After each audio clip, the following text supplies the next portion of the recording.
آج ہم تاریخ کے ایک بہت ہی دردناک اور متنازعہ باب پر بات کرنے جا رہے ہیں 1943 کا بنگال کا قحط۔ یہ کوئی عام واقعہ نہیں تھا بلکہ ایک ایسی آفت تھی جس نے لاکھوں جانیں نگل لیں اور برطانوی ہندوستان کی تاریخ کا رخ ہمیشہ کے لیے موڑ دیا۔ 38 لاکھ یہ کوئی معمولی عدد نہیں ہے۔ ذرا سوچیں، یہ اس قحط سے ہونے والی اموات کا سب سے بڑا تخمینہ ہے۔ لوگ صرف بھوک سے نہیں مرے بلکہ ملیریا اور غذائی قلت کی وجہ سے پھیلنے والی بیماریوں نے بھی تقریباً 38 لاکھ لوگوں کو موت کی نیند سلا دیا۔ تو سب سے بڑا سوال یہی پیدا ہوتا ہے کہ آخر چاول اگانے والوں کی اپنی سرزمین میں لاکھوں لوگ بھوک سے کیوں مر گئے؟ دیکھیے، یہ کہانی صرف فصل خراب ہونے کی نہیں ہے، اس کا جواب کہیں زیادہ پیچیدہ ہے، اور اس میں جنگ، حکومتی پالیسیاں اور انسانوں کے کیے گئے فیصلے سب شامل ہیں۔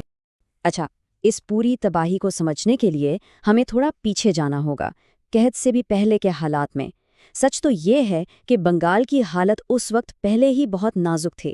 آپ کہہ سکتے ہیں کہ وہاں کا معاشرہ اور معیشت ایک ایسی کچی ڈور سے بندھے تھے جو بس ٹوٹنے ہی والی تھی۔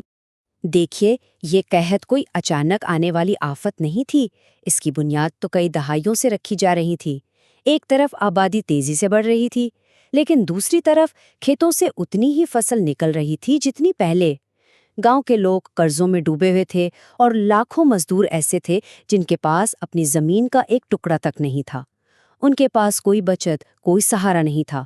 سچ تو یہ ہے کہ ان میں سے آدھے سے زیادہ لوگ تو پہلے ہی نیم فاقہ کشی کی زندگی جی رہے تھے۔ اور پھر آیا سال 1942۔ یہ سال ایک طرح سے ٹرننگ پوائنٹ تھا۔ اسی سال قدرتی آفتوں اور انسانوں کی پیدا کی ہوئی مصیبتوں کا ایک ایسا طوفان آیا جس نے اس پورے خطے کو ہلا کر رکھ دیا اور تباہی کے لیے جیسے سٹیج بالکل تیار ہو گیا۔ 1942 میں تو جیسے مصیبتوں کی بارش شروع ہو گئی۔ سب سے پہلے جاپان نے برما پر حملہ کیا، جس سے چاول کی درآمدات کا اہم راستہ بند ہو گیا۔ پھر برطانوی فوج نے جاپانی حملے کے ڈر سے ہزاروں کشتیاں اور چاول کے ذخیرے اپنے قبضے میں لے لیے۔ اتنا ہی نہیں، ملک میں سیاسی بے چینی بھی عروج پر تھی، اور جب لگا کہ حالات اس سے برے نہیں ہو سکتے تو اکتوبر میں ایک بہت بڑا سمندری طوفان آ گیا اور ساتھ ہی فصلوں کو ایک بیماری نے تباہ کر دیا۔ مطلب ایک کے بعد ایک جھٹکا جس نے صورتحال کو پوری طرح قابو سے باہر کر دیا۔ تو یہاں تک تو بات تھی قدرتی آفتوں اور جنگی حالات کی، لیکن اب کہانی کا رخ مڑتا ہے ان حکومتی پالیسیوں اور معاشی فیصلوں کی طرف جنہوں نے خوراک کے ایک بحران کو ایک مکمل تباہ کن قحط میں بدل دیا۔ ایسے میں جو حکومتی پالیسیاں آئیں، انہوں نے تو جیسے آگ پر تیل ڈالنے کا کام کیا۔ جنگ پر بے تحاشا پیسہ خرچ ہو رہا تھا، جس کی وجہ سے مہنگائی آسمان سے باتیں کرنے لگی۔ پھر حکومت نے ایک عجیب کام کیا، اناج صرف ان لوگوں کو دینا شروع کر دیا جو جنگی صنعتوں میں کام کرتے تھے، اور گاؤں کے غریبوں کو بالکل نظر انداز کر دیا گیا۔ اوپر سے دوسرے صوبوں نے بھی بنگال کو چاول بھیجنے پر پابندی لگا دی۔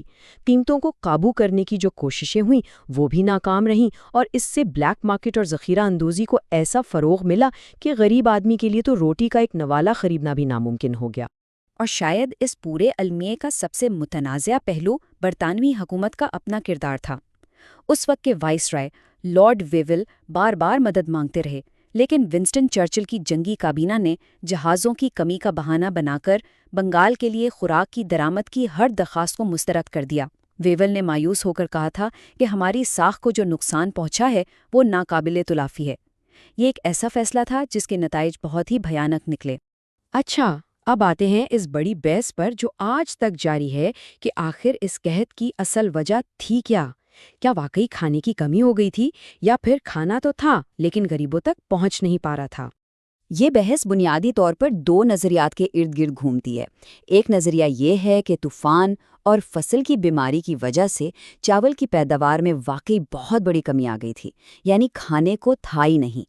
دوسرا نظریہ، جو زیادہ پیچیدہ ہے، یہ کہتا ہے کہ اناج تو مارکیٹ میں موجود تھا، لیکن جنگ کی وجہ سے مہنگائی، ذخیرہ اندوزی اور حکومتی پالیسیوں نے قیمتیں اتنی زیادہ بڑھا دیں کہ غریب لوگوں کی پہنچ سے باہر ہو گئیں۔ تو سادہ لفظوں میں یہ بحث ہے خوراک کی کمی بمقابلہ خریدنے کی طاقت کی کمی کی۔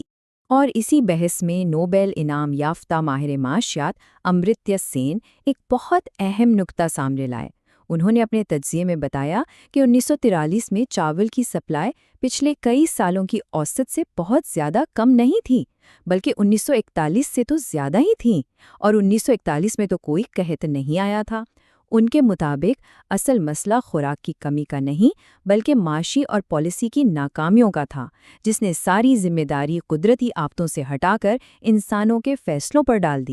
تو یہ تو ہو گئی پالیسی اور اعداد و شمار کی بات، لیکن ان سب کا عام انسان کی زندگی پر کیا اثر پڑا؟ آئیے اب اس تباہی کی انسانی قیمت پر ایک نظر ڈالتے ہیں۔ بھوک نے پورے معاشرے کا ڈھانچہ ہی توڑ کر رکھ دیا۔ لاکھوں لوگ بالکل بے سہارا ہو کر اپنے گاؤں چھوڑ کر کلکتہ جیسے شہروں کی طرف چل پڑے۔ اس بھگدڑ میں خاندان بکھر گئے، شوہروں نے بیویوں کو اور ماں باپ نے بچوں کو چھوڑ دیا یا بیچ دیا۔ کپڑوں کا بھی قحط پڑ گیا تھا، بیماریوں نے ہزاروں کو اپنی لپیٹ میں لے لیا۔ یہ صرف بھوک کا بحران نہیں تھا، یہ ایک پورے معاشرے کا خاتمہ تھا۔ اس وقت کی ہولناکی کا اندازہ ایک اسکول ٹیچر کے اس بیان سے لگایا جا سکتا ہے۔ اس نے دیکھا کہ بچے ایک بھکاری کے دستے سے نکلے ہوئے ہضم نہ ہونے والے اناج کے دانے چن کر کھا رہے تھے۔ یہ ایک ایسی حقیقت ہے جسے سن کر روح کانپ جاتی ہے، اور یہ ہمیں یاد دلاتی ہے کہ ان لاکھوں کے عدد کے پیچھے ایسی ان گنت کہانیاں دفن ہیں۔ اس قحط کے اثرات صرف اسی وقت تک محدود نہیں رہیں، اس کے زخم بہت گہرے تھے۔ یہ اعداد و شمار دکھاتے ہیں کہ کیسے لوگوں نے اپنی زمینیں بیچ دیں۔ صرف 2 سالوں میں زمین کی فروخت 10 گنا سے بھی زیادہ بڑھ گئی۔ تقریباً 16 لاکھ خاندانوں کو زندہ رہنے کے لیے اپنی زمینیں بیچنی پڑیں، جو ان کا آخری سہارا تھیں۔ اس کا مطلب یہ تھا کہ جو لوگ بچ گئے وہ بھی نسلوں تک کے لیے غریب ہو گئے۔ تو آخر میں ہم یہ کہہ سکتے ہیں کہ بنگال کا قحط کسی ایک غلطی یا ایک آفت کا نتیجہ نہیں تھا، یہ ناکامیوں کا ایک پورا سلسلہ تھا، جس میں قدرتی آفتیں، جنگ کا دباؤ، انسانوں کی بنائی ہوئی غلط پالیسیاں اور معاشرے کی پرانی کمزوریاں سب ایک ساتھ مل گئے تھے۔ اور یہ ہمیں ایک بہت بڑے سوال پر لا کر چھوڑ دیتا ہے، کسی قحط میں کتنی ذمہ داری قدرت کی ہوتی ہے اور کتنی انسان کے اپنے فیصلوں کی۔ بنگال کا یہ المیہ آج بھی ہمیں اس اخلاقی ذمہ داری پر سوچنے پر مجبور کرتا ہے جو ایسی تباہیوں کے وقت ہم سب پر عائد ہوتی ہے۔